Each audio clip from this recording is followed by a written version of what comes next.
Welcome back to another episode of Dr. Potter. In this episode, we're going to make a small, intricately carved teapot. Teapots are a lot of fun to make because they require some planning and a variety of throwing and hand building skills. A teapot has 4 separate pieces consisting of the pouring spout, a separate top, the body, and handle, all of which need to be separately fashioned and then melded together into some kind of a coherent piece that looks good. For this project, I've chosen about 6 pounds of a smooth, white, mid-range stoneware from Kentucky Mudworks called White Bear. It's a perfect match for people who want a porcelain-style throwing clay that fires somewhere between cone 5 and cone 7. We're going to throw the teapot from the hump. This simply means that we'll be making 3 of the 4 pieces from the same piece of clay in a series, starting with the spout, then the lid, then the body. I start by coning up the clay and beginning to make a small hole in the top that will act as a thin cylinder to form the spout. The walls of the spout need to be quite thin, so I'm utilizing a stick from one of my throwing sponges to go down and compress the walls from the inside out. Then I'll use a finger in the center, pulling slightly down to make a little lip across the top. It's a good idea to make a much bigger spout than you think you'll need, since it will eventually be trimmed down for the final product. Remember, it's kind of like surgery.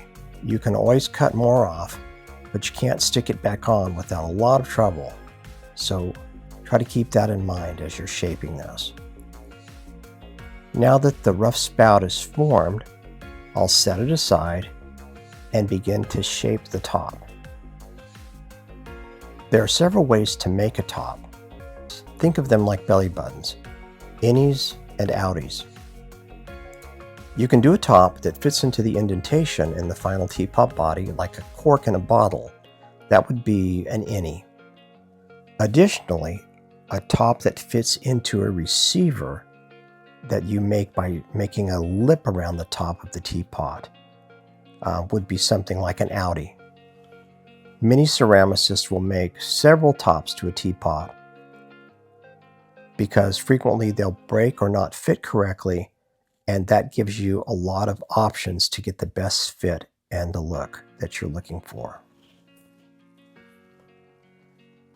I'm going to begin by throwing the body of the teapot next.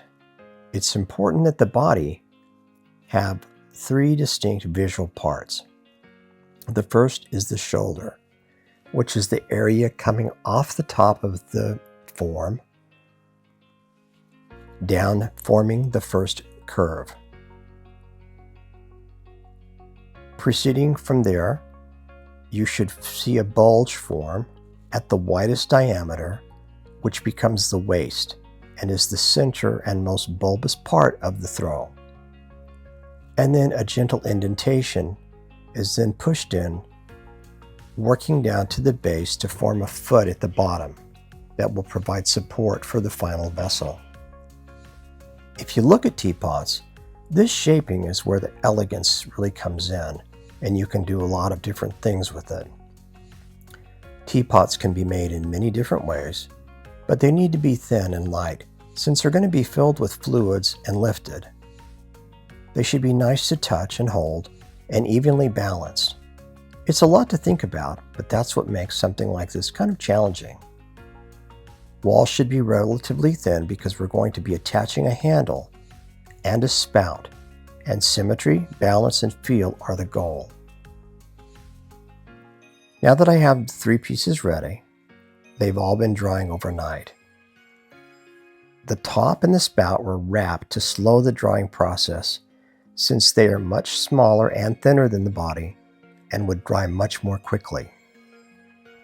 I take a diamond core tool, which is my favorite since they're sharp, and begin trimming back some of the top and bottom of the vessel to begin shaping the shoulders, the waist, and the foot into something that looks attractive and somewhat elegant.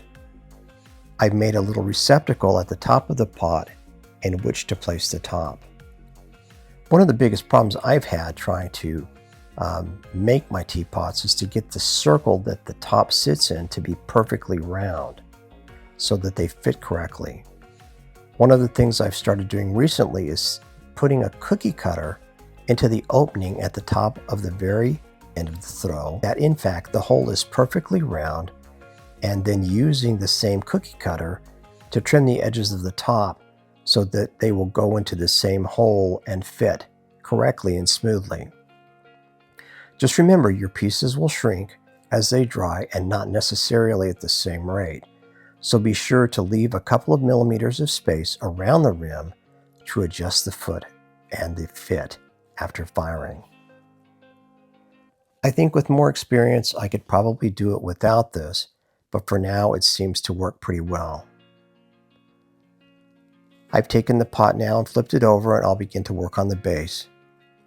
It was tapped centered onto the wheel and trimmed down so that the bottom is completely flat, and now I trim the foot with an indentation into the base of the teapot that provides a good finishing touch. People may not see the underside of your work when they first look at it, but as they hold it and use it, a good artisan can be told by how much effort they put into all the small details. I'll work a little bit and spend time to try to get this just right so that it looks good. The body and the pot must be dry enough to withstand a fair amount of handling without becoming deformed when you start putting the spout and the handle in place. Keep the smaller pieces wrapped to protect them from over drying while the thicker pieces get dry enough to be handled safely. This has been another 24 hours down the road, and I take the top that I roughly threw and begin trimming it down. I measured out the top size by using calipers to fit the hole that I've been developing, and for now it's just a matter of beginning to decide exactly what I want to form in the way of decorations. As it will be sitting within the hole, I will make it tall and trim a few little rings around it, and then I'll put a grab knob on the top, shape and trim that, and then adjust it so that it fits correctly.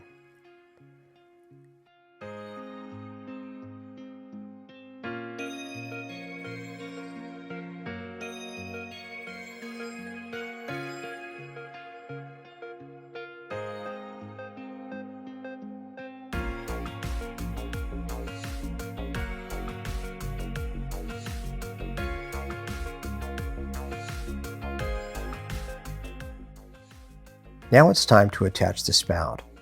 I mentioned before, I purposely made sure that the walls of the spout were fairly thick because I'm going to use my fingers to thin out the clay and massage it so that it can be adjusted and molded to fit onto the wall.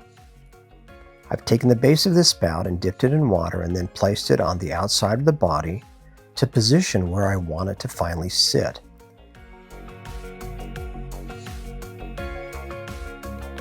Now I'm going to take a needle tool and carve around the spot that I made and make a hole to attach the spout.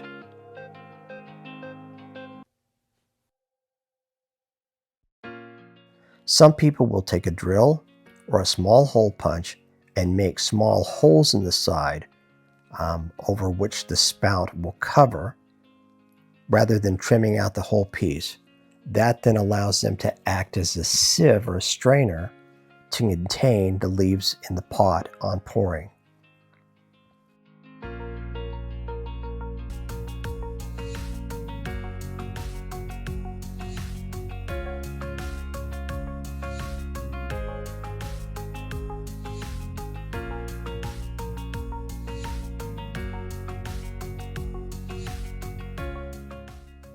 After the spout is attached, I pulled a small handle, attached it, and made a thumb rest at the top to aid in the steadying while pouring. I freeform carved flowers, leaves, and other organic shapes all over the body because the glaze I chose gives the final piece the look of metal with a green patina almost like bronze. After bisfiring the pieces dipped in Pinel's strontium green glaze matte, this formula is from a book called Amazing Glaze, which I would highly recommend. This is a completed piece now. I really like how it turned out. All the carving has made lots of surface area over which the glaze could break and reveal all kinds of color and texture. In the future, I'll do a video on the carving, but my goal for this video was simply to outline and get you thinking about the process and what skills you might need to try one yourself. I can tell you that my first several teapots were nothing to write home about, and I still have a lot to learn about this technique, but it was fun.